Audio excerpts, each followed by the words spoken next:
Yes traders, welcome to our weekly analysis. So my weekly analysis, I will start with how the trades went this week and what we expected and how the results have been. So for starters, I'll first go to my weekly time frame, then I check and I see how my charts have been behaving. So the behavior of the weekly time frame makes me understand what I'm expecting and what I'm anticipating for. So when you check on the weekly, we filled the weekly OB, which is this one, and we're expecting shorts, or we're expecting a breakthrough in this, and we start to look for other structure. But for now, price is showing us that is in the weekly time frame and it is forming some good rejection, though we see for the whole of this week we were so bullish. We are so bullish that like we moved many pips, amount of pips. If I bring my pips calculator, let me get it from here. Price range. If I bring my price range and I put it here, you see we moved 16k pips. So BTC moved 26% in this week. It has been so rare. It used to be 4%, 5%, 7%, but it moved 26% just for this week. So if I leave this matter, so now I'll come and I check on the left. I don't have any OB here. Then now I will go back to my daily time frame. So on my daily, I will then now look for another OB. So we had this OB, which is the center of reactions for now, so whereby we rejected from, and on our left we have this OB which is still active, and also this OB that is within after the break of structure of the more bullish candles that we formed. So you see for the past 1, 2, 3, 4, 5, 6 days we have been buying massively. Apart from here, we have formed some doji candles because of this daily reaction OB. Then if I come onto my 4 hour, I also try to study the 4 hour structure. So basing on this 4 hour structure, now I will leave this that is far more. I have many structures,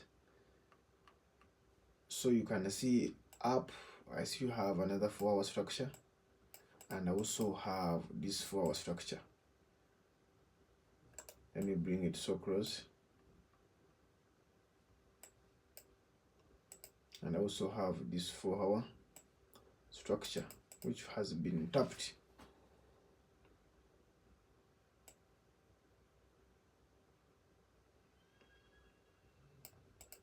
It has been tapped. Hope you can see it. My background doesn't tend to be so good clear. Let me increase on my try to increase on my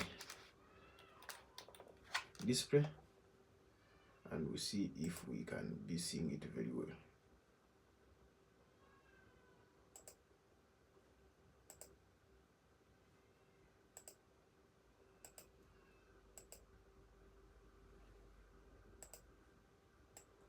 Hope now we can try to see it very well.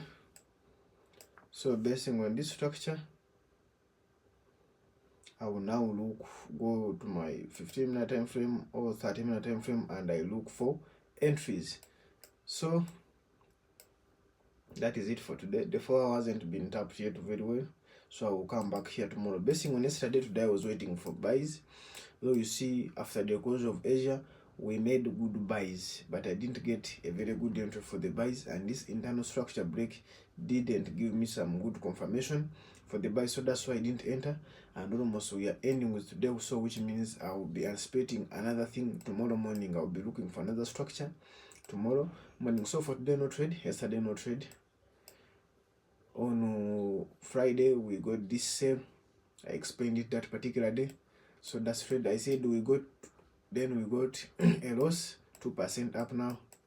Then we never got a trade. We got a trade 3%, 4% up. So for this week I just made only 4% out of our 5 trades, so it is not a bad go.